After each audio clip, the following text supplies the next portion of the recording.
जाए के बेरिया अपन लीला दया के बेठरिया घरवा जाए के बेरिया यार दया कैलन भोला और भागिया घरवा जाए के बेरिया यार दया किया के मोटरिया घरवा जाए के बेरिया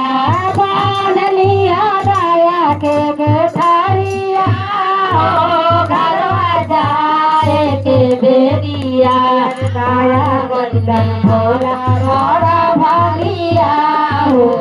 घरवा जाए के बेरिया यार दया कैलन भोला और भागिया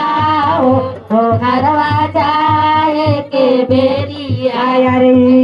हो बेठरिया अपना घरवा में तोलिया आई हो बेठरिया अपना घरवा में खोलिया अरे मार जाइए रामधन से घरवा हो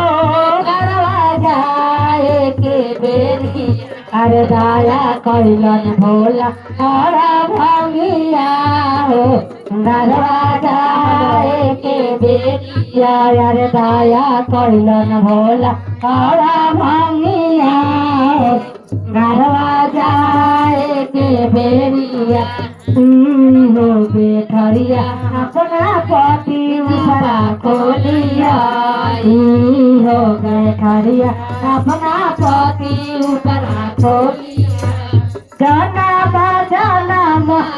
रावा तावा हो दियले बारे दया जनम जनम हवा तावा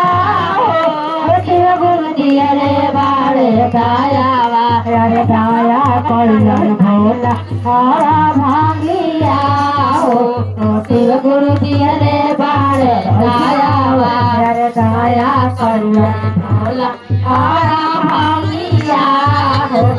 शिव गुरु दियले बारे दया हो बेठरिया अपना बेटा ऊपर खोलिया आई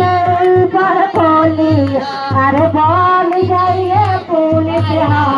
दादावा हो शिव गुरु दियले बारे दया अरे दया करिया भोला आरा भांगिया हो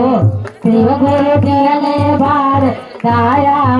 अरे दया कैलन भोला आरा भांगिया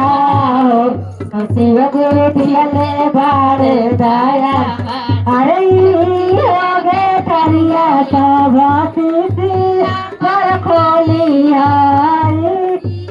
बेठरिया सब पर खोलिया अरे जनम जनम हवा तावा हो शिव गुरु दियले बारे दया अरे दया कैलन भोला यारा भागिया हो शिव गुरु दियले बारे दया